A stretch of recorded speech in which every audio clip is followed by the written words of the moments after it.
ঘাটালের বিজেপি প্রার্থী হিরণ পাঁশকুড়ায় প্রচারে গিয়ে সেখানে ক্ষোভের মুখে পড়লেন। দেখুন। আবার তোমাদের যে সংসদ আছে 10 বছর ধরে, সে বলছে তো বিশাল উন্নয়ন করেছে ঘাটালে। কিছুই দেয়নি।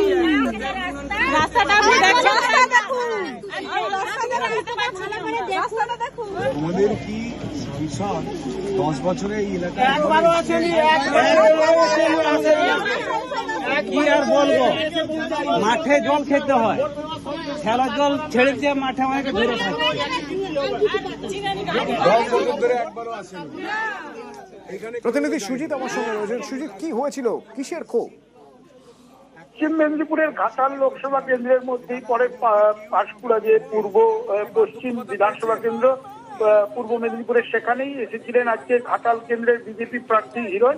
এবং তাকে সামনে পেয়েই কিন্তু যেটা দেখা গেল, পাঁশকুড়ার যে বাসিন্দারা, তারা মহিলারা মূলত তার প্রার্থীকে সামনে পেয়ে বলছেন যে আবাস যোজনায় তারা বাড়ি পাননি, অথচ তারা জেনুইন তাদের পাওয়া উচিত।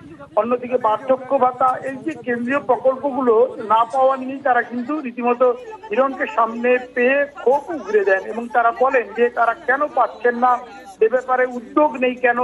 এই যে বিষয়, সেটা কিন্তু পাঁশকুড়ায় ঘটলো এবং সেখানে হিরণকে দেখা গেল চাপে পড়ে পাশ কাটানোর কিছু কথা বলতে চাইলেন, কিন্তু ভোট যেহেতু সামনে, সেখানে ভোট প্রার্থী হিসেবে হিরণ এসেছেন এবং এসেছেন কোন দলে না, কেন্দ্রে যারা ক্ষমতায় রয়েছে বিজেপির, এবং সেখানেই বিজেপির প্রার্থীকে পেয়ে রীতিমতো বলা যায় নিজেদের যে অভিযোগ যে তারা কেন এখনো আবাস যোজনায় বাড়ি পাচ্ছেন না, বার্ধক্য ভাতা পাচ্ছেন না, এবং সে ব্যাপারে কি উদ্যোগ রয়েছে তাদের, এই কথা যখন সামনে পেয়ে বলছেন, তখন রীতিমতো চাপে পড়ে যান হিরণ, পাশ কাটানোর চেষ্টা করেন এবং ভোটের পর। ধন্যবাদ সুজিত।